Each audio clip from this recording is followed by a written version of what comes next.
சும்மா ஸ்டெத்தஸ்கோப் வச்சு பார்க்குற ஒன்றுக்கு போயிட்டு ஏன் ஈகோ ஸ்கேன் எடுக்கலன்னு கேட்டால் எப்படி டாக்டர்? ஆம் என்போர் கை உயர்த்துக. ஒரு ஓட்டு இல்லை டாக்டர். சார் நான் ஒரு 40 டாக்டர்ஸ் மேலே பார்த்துருப்பேன். எவ்வளோ செலவு பண்ணியிருப்பீங்க அப்போது? ஒரு மோர் தென் 5 lakhs. ஹார்ட் அட்டாக்கே வராமலே ஹார்ட் அட்டாக்கு ஆனதுக்கு என்ன செலவுமோ அவ்வளோ பண்ணிட்டீங்க இப்போ நீங்கள்? ஆமாம் சார். ஒரு நிமிஷம் இருங்க, எனக்கு என்னமோ புதுசாக வேர்க்குதுப்பா. இது ஏசி இல்லை. நான் இப்போ என்னன்னா உங்கள் எல்லாரும் வந்து கவனிக்கிறேன், எல்லாருக்கும் நல்லா ரிலாக்ஸ்டாக இருக்காங்க, எனக்கு மட்டும் என்ன வேர்க்குதுன்னு. Welcome to Neeya Naana. அனைவருக்கும் கோபிநாத்தின் அன்பு வணக்கம். வணக்கம். வணக்கம். இந்த வீடியோல நம்ம என்ன பார்க்க போறோம்னா, ஏன் இப்போ இவ்வளவு ஹார்ட் அட்டாக்ஸ் நடக்குது, இதயம் சம்பந்தப்பட்ட நோய்கள் இப்படி அதிகரித்திருப்பதற்கு காரணம் என்ன? பதட்டமும் பொதுமக்களிடம் இருக்கிறது. அவங்களாம் ஒரு பக்கம் இருக்காங்க, இன்னொரு பக்கம் அது சம்பந்தப்பட்ட மருத்துவர்கள் இருக்காங்க. உங்களுக்கு இந்த இதயம் சம்பந்தப்பட்ட நோய், குறிப்பாக ஹார்ட் அட்டாக் வந்து விடுமோன்னு என்னென்ன பயம், பதட்டம் எப்பெல்லாம் வருது? சொல்றேம்மா சொல்றேன். எனக்கு வந்து ஆக்சுவலாக பிரெயினில் ஒரு சின்ன கட்டி இருக்குன்னு சொல்லியிருக்காங்க. அதுக்கு நான் டேப்லெட் எடுத்துகிட்டு வரேன். ஆனாலுமே இதை பற்றி ஒரு பயம் எனக்கு. ஹார்ட் அட்டாக் கொஞ்சம் வயசில் வர ஹார்ட் அட்டாக்கை பார்த்தாலே அந்த படப்படப்பு நமக்கு அதனால வருமோ என்னமோ அந்த ஒரு பயம் எனக்கு. செய்திகளை கேள்விப்படுறப்ப நமக்கு இது வருமோன்னு பயமா இருக்கு. அந்த பயம் எனக்கு இருக்கு. ஆக்சுவலாக என் ஃப்ரெண்டு வந்து ரீசெண்டாக இறந்துட்டாங்க சார், ஒரு ஹார்ட் அட்டாக்ல தான். என் நண்பனை போல ஒருத்தனை நான் பார்த்ததில்லையே. நல்லா இருந்தான், எதனாலும் தெரியல. அதுலேருந்து எனக்கு பயமா இருக்கு. ஈவன் வந்து நான் ஒர்க் பண்ணுறேன், பட் என்னால் ஸ்டாமினாவே இருக்க முடியல. என்ன வயசு உங்களுக்கு? 32 சார். 32 தான். ஆமாம் சார். அப்படியா? அடடடா. நார்மலாக கேஸ்ட்ரிக்லாம் ஆகும் இல்லையா? அதை பார்த்ததுக்கப்புறம் இந்த பெயின் வரும்போது நம்மளுக்கும் அந்த மாதிரி இருக்குமோ சிம்டம்ஸ், அந்த ஒரு ஃபியர் வருது. இது வேற கன்ஃபியூஸ் ஆகாத ப்ரோ. சார் ஃபிட்னஸ் ட்ரைனராக இருக்கேன் நான். கூட இருக்கிற என்னோட ஃப்ரெண்ட்ஸ், என் க்ளோஸ் ரிலேஷனே பார்த்தீங்கன்னா இதே மாதிரி ஜிம் போயிட்டு தான் வந்து இறந்தாரு. இத்தனைக்கும் நானே அதே துறையில் இருக்காங்க போது இந்த நியூஸ் அதிகமாக நமக்குள்ள வந்து சில நேரங்களில் நான் ஒர்க் அவுட் பண்ணுவோம் பார்த்தீங்கல்ல, அப்போ நமக்குள்ள அந்த நார்மலாக மூச்சு வாங்க பாருங்க, அந்த மூச்சு வாங்கறது கூட எனக்கு அந்த பயமா வருது. ஆமா, நீ பேசும்போது உடம்புல உதறல் ஓவரா இருக்கே, இது சுகர் இருக்கா? ஒரு டாக்டருக்கே ஒரு ஹார்ட் அட்டாக் வருதுன்னா அதுக்கு என்ன காரணம், அது எதனாலும் தெரிஞ்சுக்க விரும்புறேன். உங்களுக்கு ஒரு தகவல் தெரியுமா? நம்மளுடைய ஆயுட்காலத்தை விட டாக்டர்களின் ஆயுட்காலம் குறைவு, தெரியுமா இல்லையா? நம்மளை பாத்துக்கிற பாவம் அவங்கள பாத்துக்கிறது இல்ல. தெரியுமா? அப்படி அது தெரியாது சார். திடீர்னு எனக்கு தலை சுத்துற மாதிரி ஆச்சு. அப்போ ரொம்ப ஸ்வெட்டாக ஆரம்பிச்சிருச்சு. என்னால் பேச முடியல, ஒரு மாதிரி கொளருது பேச. அப்போது பக்கத்தில் இருக்கிற ஹாஸ்பிட்டல் ஃப்ரெண்டு கூப்பிட்டு போகிறான். அங்கே போய் செக் பண்ணுறாங்க, எல்லாமே நார்மல்னு சொல்கிறாங்க. நார்மலாக ஒரு இன்ஜெக்ஷன் போட்டு அனுப்பிச்சிடுறாங்க. நர்ஸ் அந்த போலி பேனடு. நான் என்ன பண்ண ஆரம்பிச்சிட்டேன். அதில் நிறையா வர வர வர வர நார்மலாக ஒரு சின்ன பெயின், எனக்கு அதுக்கு முன்னாடி வரைக்கும் அதை விட பெரிய பெயினே இருந்திருக்கு, எனக்கு பயம் இருந்ததில்ல. அது பண்ணதுக்கு அப்புறம் எனக்கு ஒரு சின்ன பெயின் வந்தால் கூட இது ஹார்ட் அட்டாக்காக தான் இருக்கும் டெஃபினட்டாக. அதெல்லாம் கண்ணு வந்து போமா இல்லையா? இங்கே சரியாயிருச்சு, ஓகே தலைவலிக்கு தான். தலைவலி கூட ஒரு வகையான symptoms for the heart attack அப்படி சொன்னாங்க. நிறைய டாக்டர்கிட்ட போயிட்டேன் நான். ஆனால் எல்லாருமே ஒன்றும் தான் சொல்கிறாங்க.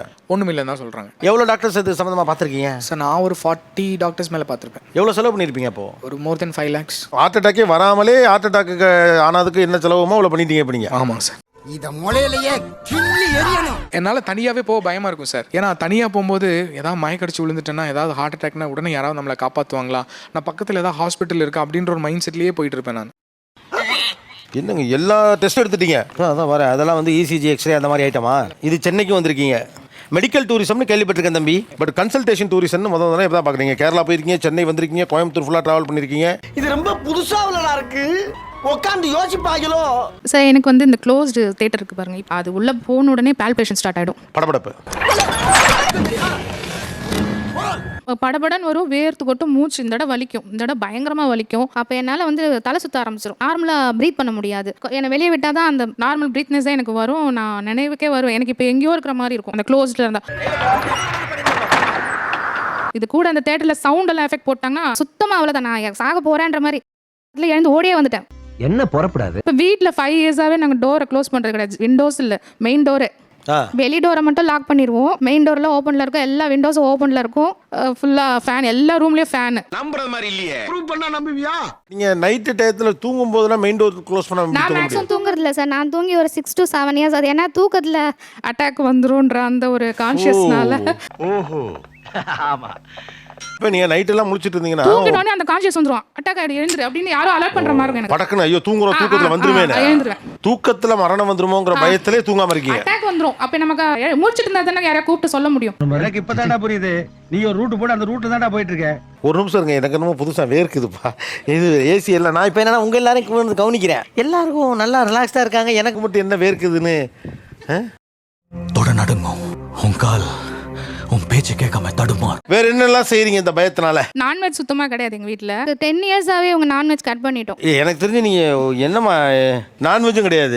ஏன் அது இருதயத்தை அடைச்சிடணும்? ஆமா ஆமா 2 இயர்ஸ் முன்னாடி 7 மணிக்கு எங்கள் ஹஸ்பண்ட் நல்லா தான் சார் இருந்தாங்க. லைட்டாக ஒரு மாதிரி என்னோ பண்ணுதுன்னாரு. பக்கத்தில் இம்மீடியட்டாக வித்தின் ஒரு 15 மினிட்ஸில் ஹாஸ்பிட்டலுக்கு நாங்கள் கூட்டிகிட்டு போனோம். நடந்து போனவர் அப்படியே சுரண்டிக்கல் விழுந்துட்டாரு. கொண்டு போனோம், சிபிஆர் வச்சு பார்த்தாங்க, அவர் இறந்துட்டார். எப்படி சார் பயப்படாமல் இருக்க முடியும்?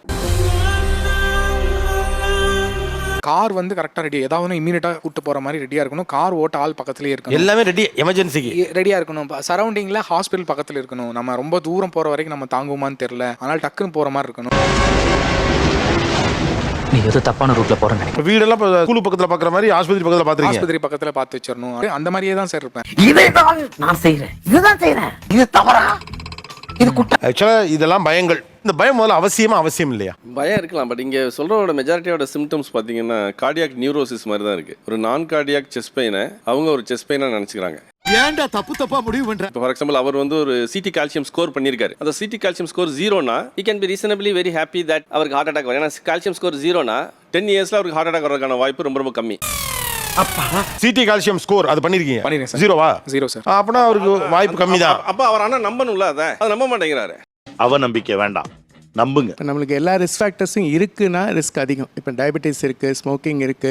வேண்டுமானால் பரிசோதித்து பாருங்களேன்.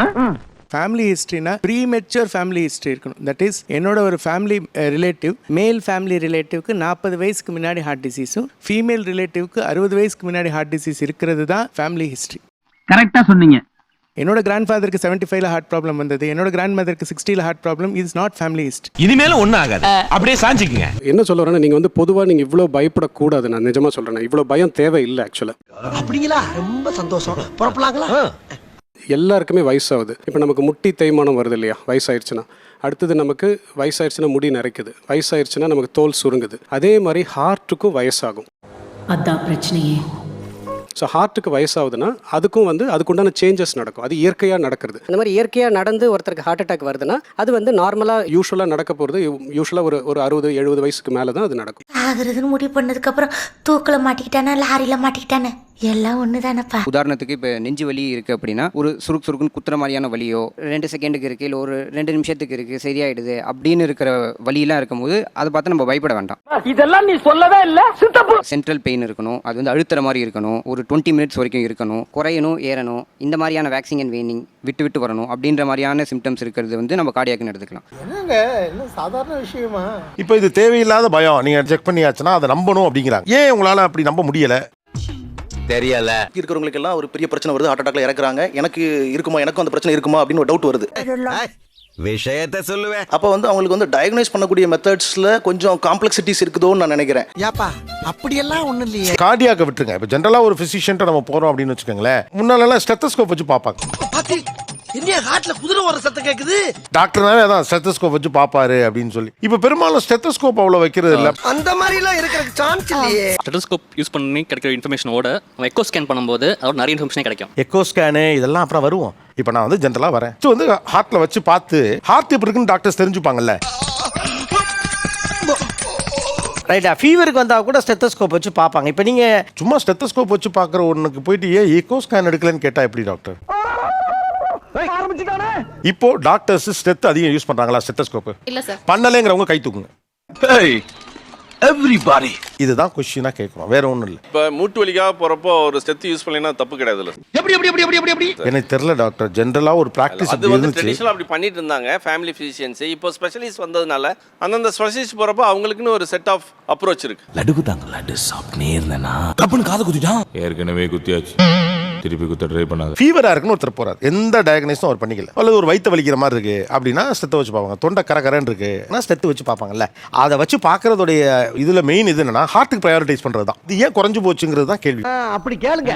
இப்ப கேட்டீங்களே நியாயமான கேள்வி. சார் இதுக்கு பேர் வந்து பிளாசிபோ எஃபெக்ட் சார். ஒரு பேஷண்ட்டை நம்ம வந்து செத்தை வச்சு அவரை பார்த்தோம்னா அவர் வந்து டாக்டர்ஸே கேட்கிறேன், ஸ்டெத்தஸ்கோப் வச்சு பார்க்கறது வெறும் பிளாசிபோ எஃபெக்ட் தானா? ஆமா யார் எதுங்க?